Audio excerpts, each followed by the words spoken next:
अब हम डेसिमल की रिप्रेजेंटेशन देखेंगे कि डेसिमल को फ्रैक्शनल फॉर्म में कैसे लिखते हैं और परसेंटेज फॉर्म में। ठीक है, तो जब हम लोग एक फ्रैक्शन है उसको डेसिमल में कन्वर्ट करते हैं, उसके दो मेथड हैं कि हम उसके डिनोमिनेटर को 10 की पावर बना दें या फिर लॉन्ग डिवीजन मेथड से करेंगे। 1/2 था क्वेश्चन हमारे पास, तो 1/2, 2 को हम लोग 5 से मल्टीप्लाई करेंगे और 1 को भी, तो हमारे पास आ जाएगा 5/10। जब इसको डिवाइड करेंगे तो हमारे पास 0.5 आ जाएगा। और सेकंड मेथड है कि 1/2 करेंगे तो भी हमारे पास आंसर 0.5 ही आता है, तो दोनों मेथड से आंसर 0.5 आता है। ठीक है, अब सेकंड जो है कि हम डेसिमल अगर दिया हुआ है तो उसको फ्रैक्शन में कैसे करेंगे, उसके भी दो स्टेप्स हैं। उसमें क्या है कि आप सबसे पहले पॉइंट को रिमूव करेंगे, तो उसको रिमूव करने के लिए आप डिनोमिनेटर में 1 लगाएंगे। ठीक है, और आगे जितने भी डिजिट्स होंगे, जितने भी नंबर होंगे, उतने आप लोगों ने 0 ऐड कर देने हैं डिनोमिनेटर में। ठीक है, और अगर पॉइंट से पहले 0 है तो आप उसको इग्नोर कर सकते हैं। ठीक है, जैसे मैंने इसको लिखा 456 डिवाइडेड बाय 1000। ठीक है, लेकिन अगर पॉइंट से पहले नॉन ज़ीरो डिजिट है, मतलब 0 के अलावा 1 से लेके 9 के दरमियान कोई भी नंबर है, तो वो आप अवॉइड नहीं करेंगे। अब जैसे ये था 1.7193, तो इसको आप कन्वर्ट करने के लिए सबसे पहले आपने 1 लगाया, आगे 4 डिजिट्स थे तो 4 ज़ीरो ऐड कर दिए, तो अब ये आंसर बन गया 17,193 डिवाइडेड बाई 10,000। ठीक है, सेकेंड है कि हम लोग परसेंटेज को कन्वर्ट परसेंटेज इनटू डेसिमल। ठीक है, परसेंटेज है तो उसको डेसिमल में कैसे कन्वर्ट करेंगे। 37% है, परसेंट की जगह हम लोग 1/100 लगाएंगे, तो हमारे पास आ गई फ्रैक्शन 37/100।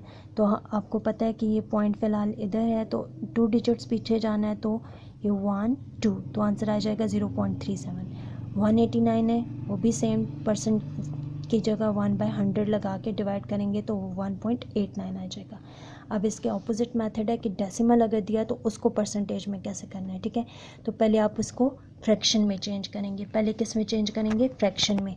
तो वो आपको पता है, पॉइंट की जगह आपने क्या लगाना है, 1 लगाना है, आगे जितने भी डिजिट्स हैं तो 0 ऐड करने हैं।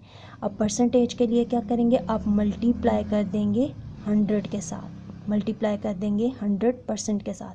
ठीक है, फ्रैक्शन को, तो ये 100 और 100 कट जाएगा, तो आंसर आ जाएगा 58%।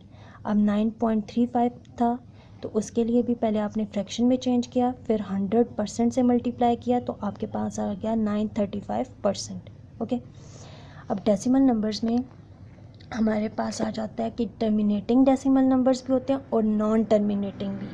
अब टर्मिनेट का मतलब आपको पता है कि ख़त्म हो जाना। ठीक है, कि अगर एक फ्रैक्शन दिया, आप उसको डिवाइड कर रहे हैं, डेसिमल में चेंज कर रहे हैं, तो आफ्टर सम टाइम उसका जो आंसर है, जो रिमाइंडर है, वो क्या होगा, आपके पास 0 होगा।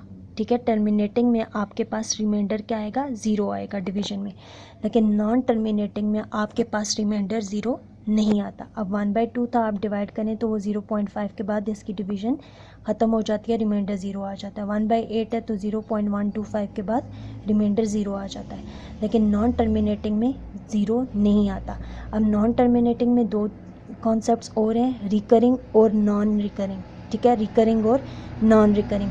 रिकरिंग का मतलब है कि जब आप डिवाइड करते हैं तो आपके पास रिमाइंडर तो 0 नहीं आता, लेकिन जो क्वेश्चन में नंबर रिपीट हो रहे होते हैं वो एक पैटर्न से रिपीट हो रहे होते हैं। ठीक है, अब जैसे 1/3 को आपने डिवाइड किया तो आपके पास आया 0.3333 अप टू सो ऑन, तो ये 3 ही रिपीट हो रहा है। ठीक है, तो आप इसको कैसे रिकरिंग करेंगे, 0.3 ऊपर बार लगा देंगे, तो बार का मतलब है कि 3 ही एक ऐसा नंबर है जो रिपीट हो रहा है।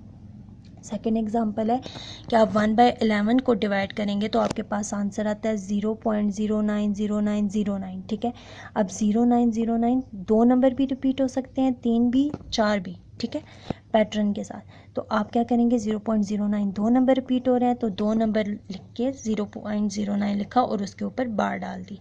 नॉन रिकरिंग में पैटर्न नहीं होता, बस डिवीजन ही चलती जाती है। जैसे 2/7 को किया तो आपके पास आंसर आया 0.285714, कोई पैटर्न नहीं है, कोई नंबर रिपीट नहीं हो रहा।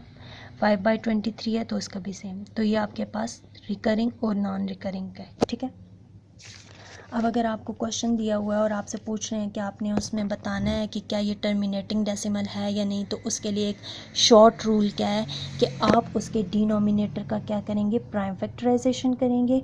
और अगर उसके प्राइम फैक्टर 2 और सिर्फ 5 ही 2 और 5 आ रहे हुए तो आपके पास टर्मिनेटिंग होगा। अगर 2 और 5 से ज़्यादा के अलावा कोई नंबर आ रहा है, जैसे 3 है, 7 है, 11 है, तो वो टर्मिनेटिंग डेसिमल नहीं होगा। अब 151 डिवाइडेड बाई 40, तो 40 के आपके पास आए फैक्टर्स 2 इंटू 2 इंटू 2 इंटू 5, तो ये तो 2 और 5 ही हैं, तो ये टर्मिनेटिंग है। लेकिन 10/9 में जब आपने 9 की फैक्टराइजेशन की तो आपके पास फैक्टर आए 3 और 3, तो ये तो 5 और 2 के अलावा है, ठीक है, तो ये नॉन टर्मिनेटिंग डेसिमल है, ठीक है।